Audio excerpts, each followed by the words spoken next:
Continuamos nuestro estudio de la carta a los Hebreos. Para hoy vamos a ver el tema titulado El resplandor de su gloria.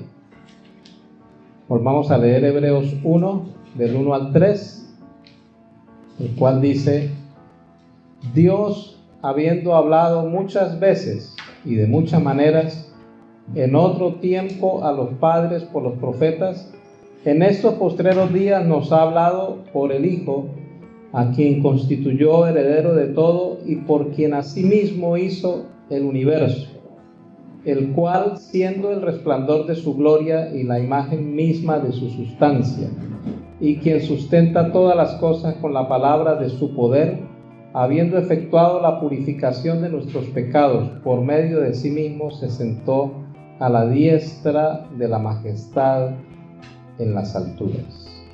La semana pasada terminamos viendo Lucas 15, hablando del hijo pródigo, y ahí encontramos que la iglesia es coheredera con Cristo Jesús, y vimos que la religiosidad es la que nos impide disfrutar de los beneficios de la redención de Dios, lo que nos impide disfrutar la plenitud de lo que es una vida espiritual. El pastor Leonardo que día nos habló acerca de cómo es importante que procuremos llevar una vida espiritual en plenitud, no una vida como normal, ¿no? Natural, sino una vida realmente como Dios quiere. Y esa religiosidad que nos impide disfrutar, el Señor la quebranta con su palabra cuando el hijo mayor le reclama porque viene su hijo menor que ya disfrutó su herencia y él está enojado por eso, y el padre le dice en Lucas capítulo 15 versículo 31: Hijo, tú siempre estás conmigo y todas mis cosas son tuyas. Esa es una palabra de Dios para nosotros. Hijo, tú siempre estás conmigo y todas mis cosas son tuyas. Para el día de hoy, en Hebreos capítulo 1, versículo 3 dice: el cual, siendo el resplandor de su gloria. La victoria que Jesucristo alcanzó. Jesucristo triunfó sobre el sistema de este mundo. Él no se envolvió en el sistema de este mundo. Jesucristo triunfó sobre el pecado. El pecado no lo pudo a él seducir. Jesucristo venció la misma muerte. Y por último, Jesucristo venció a Satanás, y vimos qué días que él le quitó las llaves de todo. Hay una nueva administración. Debido a esto, a él se le otorga la supremacía en los cielos y en la tierra. Jesucristo ahora es el Señor. Es el Señor en los cielos y en la tierra, porque Él es constituido el heredero de todo. Ahora, en el versículo 3 aparece de nuevo un gerundio. ¿Qué día vimos un gerundio en Hebreos 1.1? Ahora encontramos uno en Hebreos 1.3. Siendo el resplandor de su gloria. Y vimos que gerundio es algo que indica pasado. Entonces, ¿por qué indica pasado? Hay frases que a veces nos ponen nos sacuden la mente, pero ¿por qué están ahí? A veces evitamos estudiar algunos textos porque simplemente nos ponen a pensar. Pero tenemos que tener cuidado de no quitar todo el contexto. ¿Y qué es lo que Dios quiere decir? Jesucristo, siendo el resplandor de la gloria de Dios, debemos diferenciar en lo que es el Verbo y lo que es Jesús. Y para eso hemos visto ya varias veces Juan 1:1. En el principio era el Verbo, y el Verbo era con Dios, y el Verbo era Dios. Y Filipenses 2, versículos 5 al 7. Haya pues en vosotros este sentir que hubo también en Cristo Jesús, verso 6, el cual, siendo en forma de Dios, no estimó el ser igual a Dios como cosa a que aferrarse, sino que se despojó a sí mismo, tomando forma de siervo, hecho semejante a los hombres. Está hablando del Verbo que se hizo hombre. Y para hacerse hombre, en primer lugar, dice Filipenses, tuvo que despojarse. Se despojó a sí mismo, siendo Dios. ¿Qué traduce despojarse? Despojarse es vaciarse. En otras palabras, el Verbo para hacerse hombre debió renunciar a actuar como Dios. Y él no se aferró a que era Dios, a que era semejante, igual a Dios, sino que se despoja, se vacía y se hace un ser humano y viene a vivir como cualquier ser humano. Por eso Filipenses dice, semejante a los hombres. ¿Por qué era necesario esto? Porque era la única manera en que el ser humano podía ser redimido.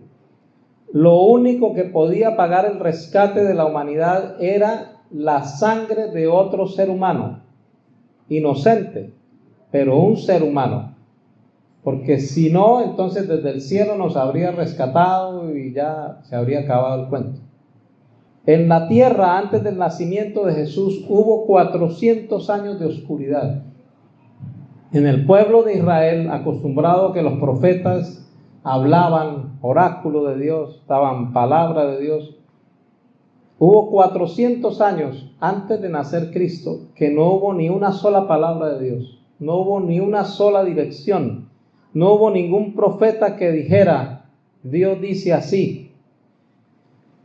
Y el pueblo de Israel fue sometido a vivir bajo los rigores de una religión fría, vacía, sin vida. Solo tenían una religión, solo tenían historia, pero Dios no estaba por ningún lado.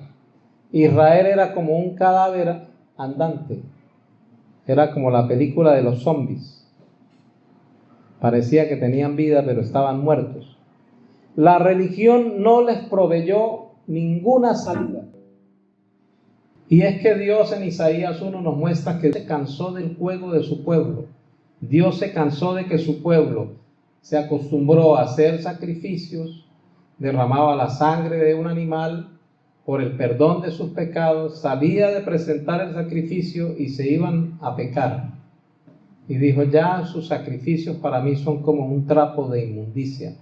No, ya no soporto sus fiestas. Dice, aunque multipliquen sus oraciones, yo no los escucharé. La gente pensaba que estaba orando, pero Dios no estaba escuchando a nadie. Jesús viene a cumplir lo dicho por los profetas. Mateo capítulo 4, versículo 12 en adelante. Cuando Jesús oyó que Juan estaba preso, volvió a Galilea y dejando Nazaret, vino y habitó en Capernaum, ciudad marítima, en la región de Zabulón y de Neftalí, para que se cumpliese lo dicho por el profeta Isaías, cuando dijo, tierra de Zabulón y tierra de Neftalí, camino del mar al otro lado del Jordán, Galilea de los gentiles. El pueblo asentado en tinieblas vio gran luz, y a los asentados en región de sombra de muerte, luz les resplandeció. Desde entonces comenzó Jesús a predicar y a decir, arrepentíos porque el reino de los cielos se ha acercado. ¿Qué nos revela el Señor Jesucristo? ¿En qué condición estaba su pueblo? Dice, pueblo asentado en tinieblas. ¿Cómo estaban? En tinieblas. Después dice, asentados en región de sombra de muerte. Luz les resplandeció. No había nada de luz de Dios sobre esta tierra, porque si no había luz sobre Israel, menos en cualquier otro lugar. Pero dice, desde entonces comenzó Jesús a predicar, como diciendo, a partir de ese momento comenzó a resplandecer de nuevo la luz de Dios. En este contexto, ¿qué tiene que ver Jesús? que después de haber sido bautizado, si usted mira un capítulo antes, Jesús fue bautizado, fue lleno del Espíritu Santo, fue llevado al desierto, fue tentado, venció la tentación, pero ahora Jesús estaba lleno del Espíritu Santo. Y es en aquel momento que inicia su ministerio. Comenzó a predicar, y es cuando la luz de Dios a través de Jesús comienza a manifestarse, comienza a resplandecer en medio de la oscuridad. Por eso es que aparece Hebreos 1:3, siendo el resplandor, o sea, mientras Jesucristo caminó sobre la tierra, era el resplandor de Dios sobre la tierra. Y ese resplandor ocurre a partir de ese momento en que Él comienza a predicar. Juan 1:4-10, en Jesús estaba la vida, y la vida era la luz de los hombres. La luz en las tinieblas resplandece, y las tinieblas no prevalecieron contra ella. Hubo un hombre enviado de Dios, el cual se llamaba Juan. Este vino por testimonio, para que diese testimonio de la luz, a fin de que todos creyesen por él. No era él la luz, sino para que diese testimonio de la luz. Aquella luz verdadera que alumbra a todo hombre venía a este mundo. En el mundo estaba, y el mundo por él fue hecho, pero el mundo no le conoció. Todos los hombres que profetizaron hasta Juan hablaron, como aprendimos en Hebreos 1:1, hablaron en el pasado. Ellos emitían luz. Cuando ellos hablaban, salía luz de Dios, pero ellos no eran la luz.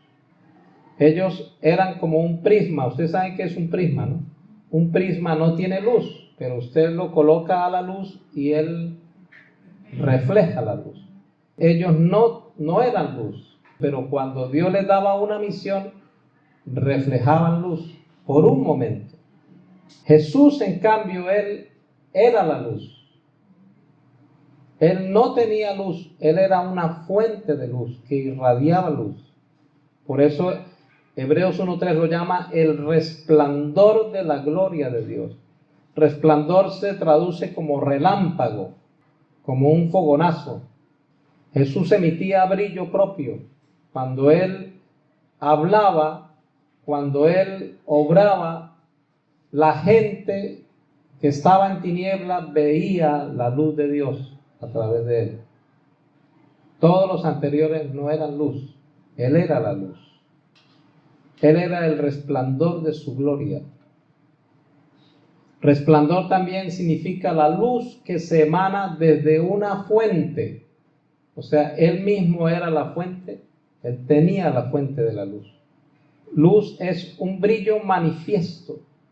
Juan 1:14, y aquel verbo fue hecho carne y habitó entre nosotros, y vimos su gloria, gloria como del unigénito del Padre, lleno de gracia y de verdad. Cuando Jesús emitía la luz que portaba, la gente veía en Él la gloria de Dios.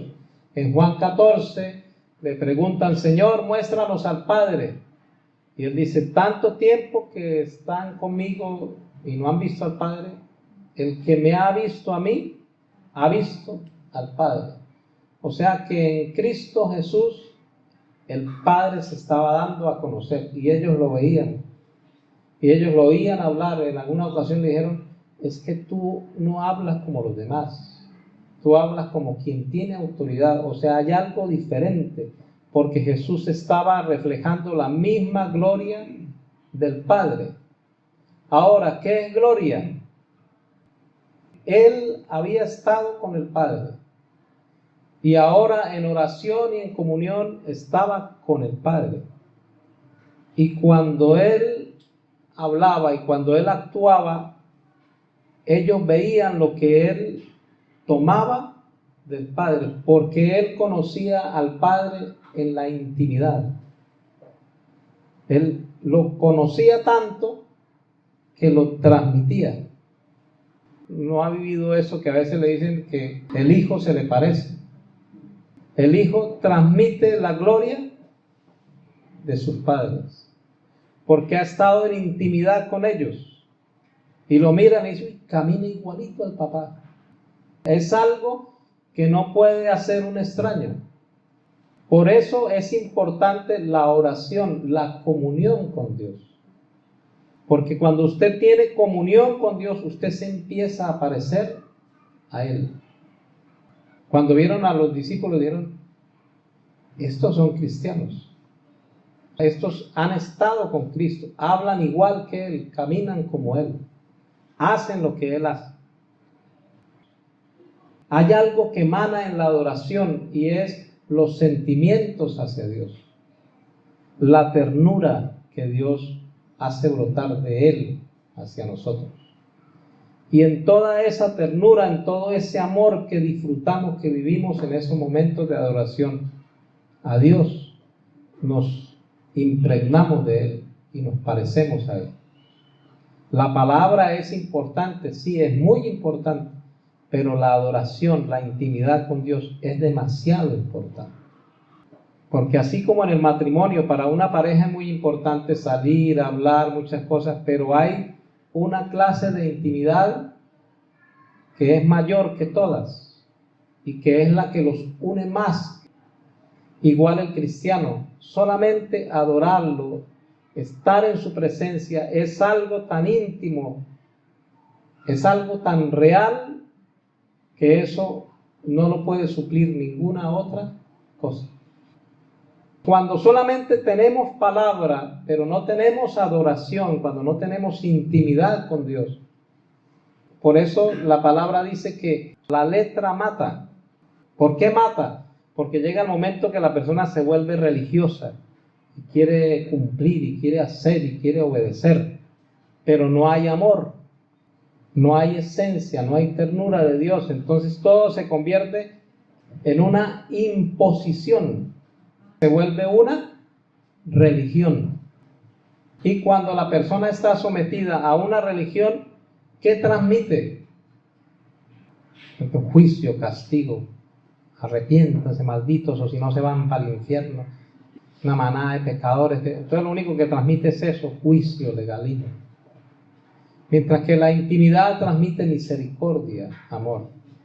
Por eso Jesús reflejó la gloria del Padre. Lo dio a conocer porque Él estaba en intimidad con Él y lo conocía. Él portó la misma gloria del Padre. Pero ahora la iglesia es el resplandor de la gloria de Dios. Juan 8:12. Otra vez Jesús les habló diciendo, yo soy la luz del mundo. El que me sigue no andará en tinieblas, sino que tendrá la luz de la vida. Cuando seguimos a Jesús, ¿qué tenemos? Luz y luz de vida. Pero en Mateo 5:14, Él dijo algo muy importante. Vosotros sois la luz del mundo. ¿Qué es la iglesia? La luz. Fíjense, en este caso no dice, vosotros tenéis la luz del mundo. Es diferente. Ustedes son. Cuando el Espíritu de Dios vino a su vida, trajo la misma gloria que tenía Cristo y ahora usted es luz.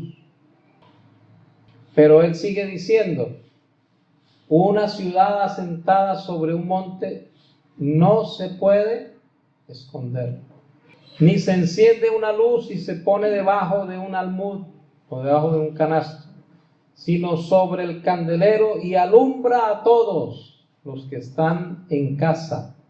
Así alumbre vuestra luz delante de los hombres, para que vean vuestras buenas obras y glorifiquen a vuestro Padre que está en los cielos. Cuando la iglesia es luz, cuando emana la luz de Dios, cuando se expone, entonces obra, hace algunas obras. Y en lo que hace, la gente ve la gloria de Dios. Por un tiempo yo escuché a muchos predicadores decir, no me miren a mí, miren a Dios. No, la gente nos va a ver a nosotros. La gente lo va a ver a usted. O sea, la gente no se come ese cuento que no me mire a mí, porque yo estoy lleno de errores, lleno de fallas. Mire al Señor. Y la gente no, la gente al único que tiene para mirar, para seguir un ejemplo, para decir, este es luz, este porta algo, este es cristiano, es a usted. Ni siquiera la Biblia, usted le puede mostrar la Biblia, leer la Biblia. Él va a seguirlo, es lo que ve hacer a usted, la esencia de lo que usted es. Así como los hijos no siguen nuestras palabras, los hijos siguen nuestro ejemplo. Usted le puede dar al hijo un poco de carreta, pero si usted en el momento que hace lo errado, el hijo se olvidó de la carreta y hace lo errado que usted hizo.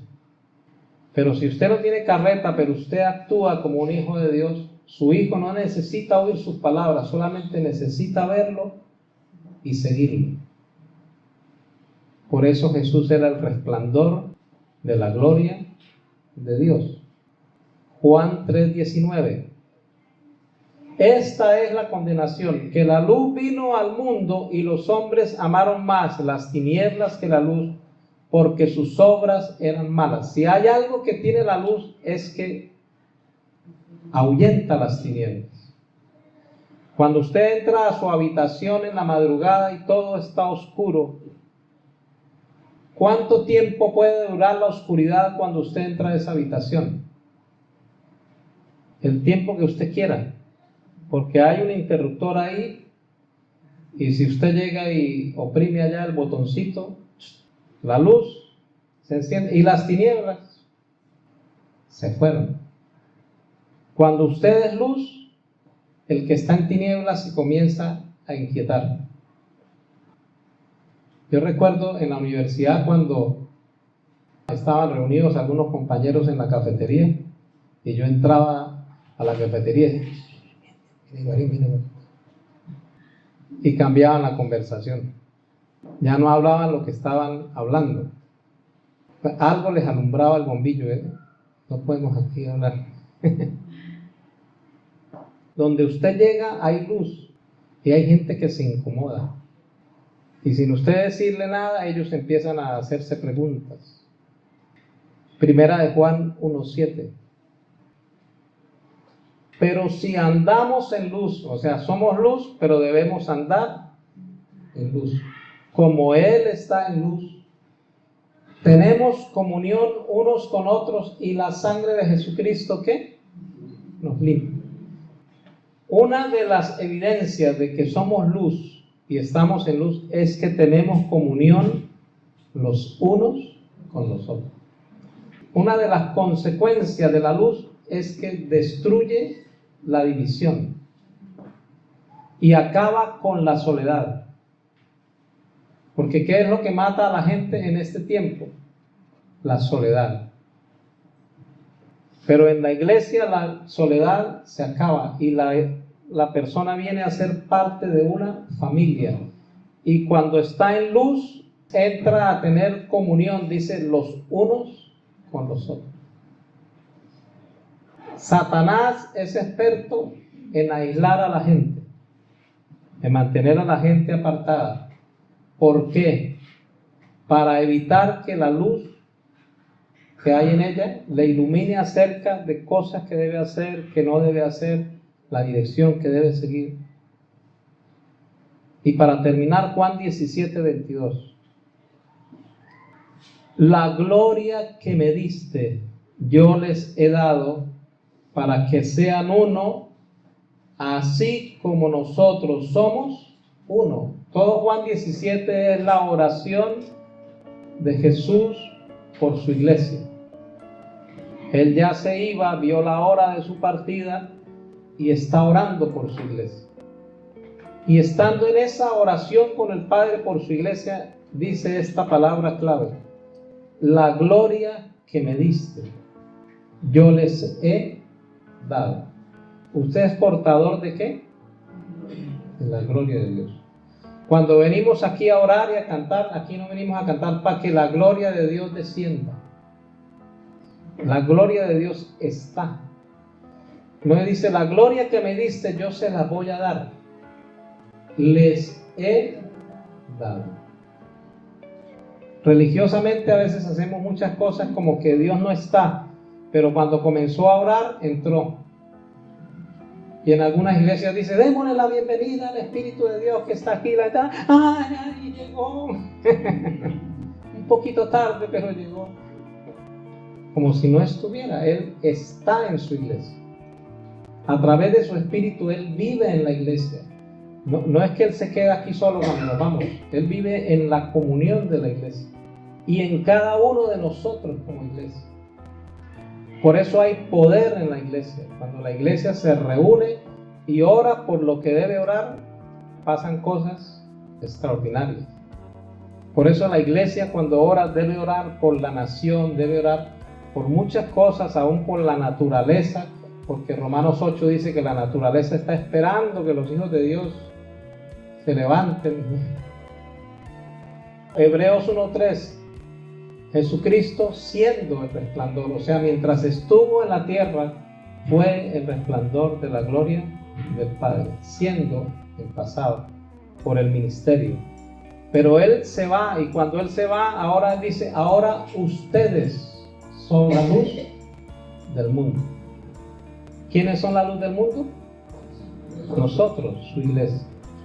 Y siendo la luz del mundo, entonces ahora tenemos la gloria de Dios y fuimos llamados a manifestar la gloria de Dios. ¿Y qué es la gloria de Dios? Todo lo que Dios es. Su santidad, su pureza, su sabiduría, su prudencia. Usted cuando actúa, usted manifiesta a quien conoce, a quien pertenece. Amén. Nosotros somos el brillo manifiesto de la luz. Dejemos hasta ahí.